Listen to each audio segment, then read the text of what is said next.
Hey guys, welcome back to our YouTube channel. In this video we are going to discuss how you can add background masking in your Divi WordPress website. So let me log in into my demo website. Just add wp-admin after your website name. Okay, let's go to front page and after that click enable fuel builder. So Divi theme has its own page builder where you can add some design and various other functionalities. Okay, let's go to section setting and after that now click here background.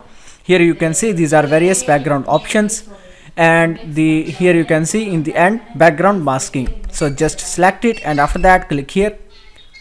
Okay, now let's click here. Here you can see these are various styles for the background masking and you can select your desired style. For example, let's try this one.